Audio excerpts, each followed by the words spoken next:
At BossCowboySports, bruh, you gotta speak on this DK Metcalf trade talk. The streets need it. And my boy started laughing, DA Lee. I'm on it, fam, and I got you. We breaking down DK Metcalf. Let's go.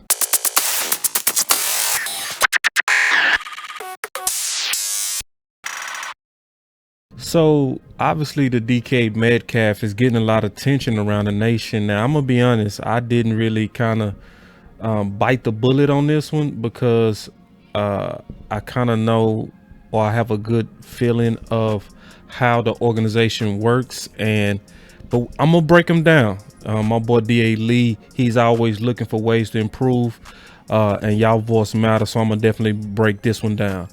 So what's going on is, if you look at DK Metcalf, it's some rumors that's going around with potential trade destinations, and obviously Dallas came up, and it came up from Rich Eisen. Let me make this bigger. So doing a segment on the Rich Eisen show, Rich Eisen talked about Metcalf's unexcused absence from minicamp. So it's obviously making news. He's pulling a Dalton Schultz where he's wanting money and he's trying to make his demands known.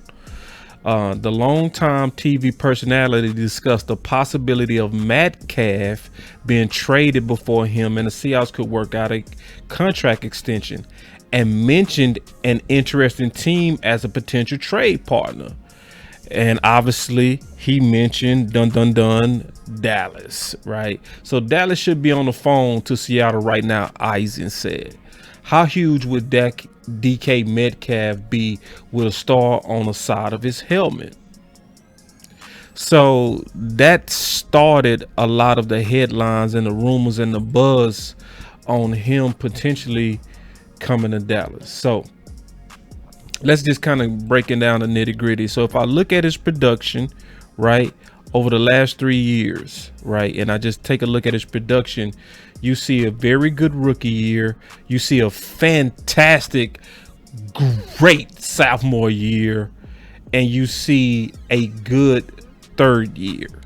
So you could actually, and you see durability, especially the question on him coming out and why he dropped was a lot of people thought his muscle mass and his body fat was so lean that he would be injury prone, and plus he was coming off an ACL.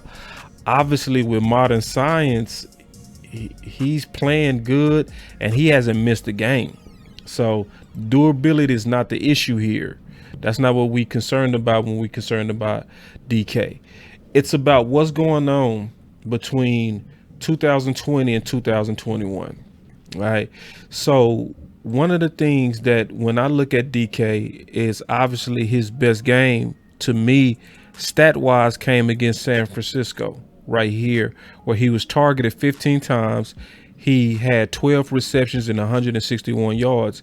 You could also say his best game was versus Philly, but I'm interested more so in what we go do the film breakdown on is we go do the film breakdown on San Fran. Obviously also because, you know, the Dallas Cowboys was knocked out by San Fran. So I want to look at his performances, especially if he could be a potential upgrade to the Dallas Cowboys in the receiver room. So let's just go right into the film. So looking at his 2020 film and just breaking them down, it's a couple of things you'll see is that he has little man agility in a big frame. And that's very important when you got a guy that big that can move with the agility that he does. And that's very interesting. That's why a lot of teams will be interested in him. And he's also what I would call a yak killer, a yards after catch. He ran a 4.2. So if you get him the ball in space, he can do something dangerous with it. Watch how he just runs away from this corner. From one slip, it turns into a touchdown. And that's just because he's big, he's very fast, and he does have little man agility and a big size. You also see beautiful routes on occasion. Not all the time, but on occasion, you see some magnifique routes. I mean, some routes that this route is perfect. He sells that post corner so well. And that really wasn't a post corner, that was a post stop. Man, he sold it. It looked just like a post. and he's a press destroyer. You don't see him, especially with his strength, getting held up on press. He beats press all day, even with this bad ball and that pass interference. He beats press because he's so strong. Is what makes press work is when, especially when corners have a strength advantage over a receiver or size advantage. You can't do that on DK, but you see jets. That's also what you want to see. But right here with the speed or the jets that I'm talking about, I would also want to see him stack. So once he get that step on him, I would want to see him get in front of him and stack. Even though he makes the catch, that's still not fundamentally perfect. You also see a big frame, catch radius, and somebody that has that Michael Irvin game to him where he can get big and box you out. So there's a lot of different tools built into one guy, DK Metcalf, you know. And one of the things that you see is he's strong. You'll see safeties get free shots on him and whop, nothing. That's a free shot. He should have killed DK and nothing. You know, he's also, what I really love to see about him is a major tackle breaker. Like, he can break tackles all day, and he's going to give you second opportunities. With most receivers, that would have been a tackle, but he breaks that tackle effortlessly and, you know, continues to get about 6 yards. So you can see clearly that, because, you know, I ain't gonna lie. When I thought I was gonna break down this film, I thought I was gonna Russell Wilson was late on that ball. Russell got to do a better job of getting him the ball. But I thought I was going to see kind of like a young route runner with a lot of athleticism. No, I'm seeing a good route runner with a lot of athleticism. Like, there's a lot of game. That's a speed out that I would want to see him more aggressive in his turn. But I'm not seeing no holes in his game. And I'm seeing an easy potential number one if Dallas was to take a look at him. Now we go talk about those possibilities, and this is another time to where he had a step, and I don't think Russell Wilson laid that ball out good enough. You can see on some of these attempts that it wasn't on him, it was on the ball. He's getting steps on these guys, and when he's winning, the ball is coming out late to me, and it's not giving him a chance to really work the yak or get up under the ball. But again, this is another thing that you see as I'm doing this breakdown on him from his 2020 season, where you can see that big frame and boom, you see him take a hit from the safety and the safety gets hurt. Even though he should have catch that ball, it's just showing you his size. Once again, safety's getting free shots and safety's getting up woozy. And he beat press like it ain't nothing. So as I'm just breaking him down and I'm just looking at him on his 2020, because I was trying to see what was the reason why his 2020 season was better than his 2021. So I'm gonna also take a look at the same opponent, but in 2021, and I'm gonna say, was it something about him? Was it Russ? Because this is the thing. I always talk about this, and I'm gonna go back to it. It's one thing to look at stats, but when you look at stats says nothing unless you marry it with the film.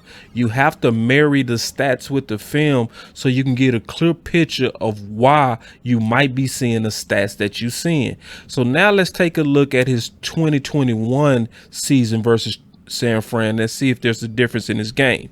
So if I look at him in a slot here, so what they was doing is they was moving them around, which is something that you want to see, and they being creative to try to mess those mismatches.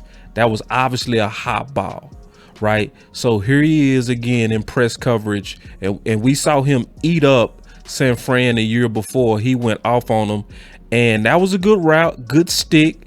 It was honestly just good defense versus the same opponent. So the defense just won on that particular play. And here's another example where you see him beat press and good play design. He has the speed and good ball. But the ball was also a little bit behind because he had a step on both of those guys. But this is what you get excited about. Is you see those little man routes and big DK Metcalf. Watch him on this route. Yeah, got him, coach. 3 yards of separation and a touchdown. So as I'm looking at the film and I'm trying to see the differences between 2020 and 2021, I'm gonna be honest, I don't see no difference. What I see is a lack of targets, and he had a step on him, a underthrown ball, which allows the corner to rip that ball out of there. So was it his production? Was it the balls? Was it the targets? I would say it was all of it. They didn't target him enough versus this San Fran game. You can see he still breaks tackles and use that little man quickness to get the yak. Just to be honest, it looked like it was more so bad play design by Seattle, where the year before they targeted him more and they under targeted him versus San Fran in this game, because he looks the same to me. Another beautiful route, easy separation. I don't see no differences in this game. So when I'm looking at the production and I'm trying to see why the production is down, it's similar to Cooper, in my opinion. Sometimes your production is down because you are declining. He should have made that catch right there. That's a drop. He should have made that catch. But sometimes your production is down is because you're schemed to less and you're targeted less. So as we're trying to determine, is there a difference in his game between 2020 and 2021? The film tells me no. So if as I'm answering the question for my boy DA Lee, and for those who might be curious about the realism of the Dallas Cowboys going after Metcalf, I gotta be honest, I think there's a very slim chance. Even though we talking about this, I'm doing a breakdown of the Boss Cowboy full analysis on DK Metcalf to the Dallas Cowboys. We can't do a real analysis until we start talking about the money. So now let's get into the money, because see, we know that's the thing that's gonna make or break Stephen Jones. Because if you look at the Seattle stories, they coming out and they saying, can Seahawks DK Metcalf agree on a new deal while the wide receiver market explodes?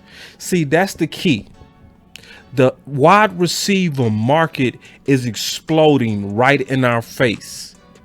And is it a true possibility for the Dallas Cowboys to make a play on DK Metcalf in a market where the receiver market is exploding? I'm gonna tell you now, they could. They freeing up more space. They got more space because of the La'el Collins cut. They could get him if they wanted to. But let's just kind of look at the market, right? So when you look at the Seattle sports and you look at the Seattle rumors, they asked the question, what's his numbers right now? And they looked at certain receivers, and we go look at those same receivers, right? But the big thing is, when you look at it, they say, what could a deal look like, and would it be worth it? So to go to the Seattle rumors, it says the first part of the question is easy, somewhere between 25 million and 28 million per year. If Metcalf is asking for more than Tyreek Hill, who sits at around 30 million per year, you could understand Seattle's hesitation. Yeah. So let's just look at the market. So looking at the market, let's look at first Cooper Kupp, who just got signed. His average salary is 26.7 million, right? Because every position is going to compare themselves to their peers, which I would say, based on his production, he gave the Rams a great deal. I ain't gonna lie. He gave the Rams, that's actually team friendly when you look at the market.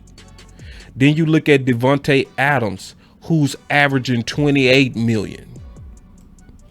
Okay. Then you look at AJ Brown, who really messed up the market, whose average salary with Philly is now 25 million. And then you look at Tyreek Hill, who exploded the market with 30 million. But this is the worst part when you look at this. As time continues to go on, the worst part is this. Amari Cooper still has only an average salary of 20 million. So now my boy DA Lee and a lot of different Cowboy fans are looking at the potential problems at receiver, and they doing the math, and they like, we got to do something. And it's a legitimate concern. It's a legitimate concern. I'm going to show y'all something. right? So I don't know this guy Connor, but he had a good tweet. He said they need to sign a wide receiver yesterday. They are going to go weekly holding their breath that someone doesn't miss games. They have bodies, but there's just no quality depth there with Gallup not slated to start the season healthy. And then when you look at from Todd Archer, CeeDee Lamb, Noah Brown, and James Washington did not practice.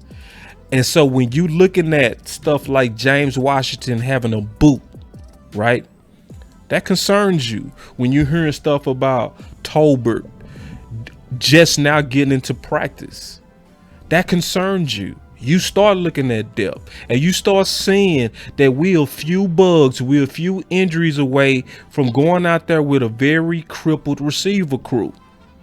And so it's making people get dead serious about the thought of receiver, especially when you see other teams who seem to be aggressive. Like this is from my boy West Coast. And he said, how much are you willing to spend to go back to the Super Bowl was a pick. And you looking at other teams out there being very aggressive to be contenders, even when they just won a Super Bowl. So am I surprised? My boy DA Lee is like, bruh, you got to speak on this DK Metcalf trade talk. The streets need it. I think the streets do need it. More importantly, the Dallas Cowboys need to take it seriously, because this is the issue. Everybody thought Dak wasn't going to get injured until he was. And then we clearly saw the benefit of Dak after the injury to Dak. Why Dak was performing, everybody took it for granted. They only valued Dak when they saw the team without Dak. So that's what we're gambling with right now. DA Lee is right, Connor's right, West Coast is right. All these people are right. This is a gamble that the Dallas Cowboys will continue to play at receiver. And you can see they literally messed up. If you look at the market right now, nobody should ever blink at the cost of Amari and what he was. Obviously he's gone, but does that mean that we do nothing about the potential risk of receiver? So if you like this content, y'all make sure y'all like, share, and subscribe to it, and hit that like button. That's one of the most important things you can do to spread the content. Also, y'all continue to support Boss Cowboy Sports in all the different ways that you do. Some of you continue to support Boss Cowboy Sports through generous CashApp donations. So whatever you do is fine. Hit that like, hit the donation, and share the content. But I definitely want to address this for my boy DA Lee and for all the Cowboy fans who want to get my thoughts and the thoughts of Boss Cowboy Sports, you know, about this DK Metcalf rumors. I think it's worth it.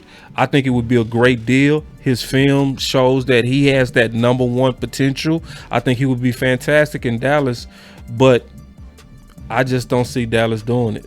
I don't. But y'all stay up. Boss Cowboy Sports, where your voice matter. Peace.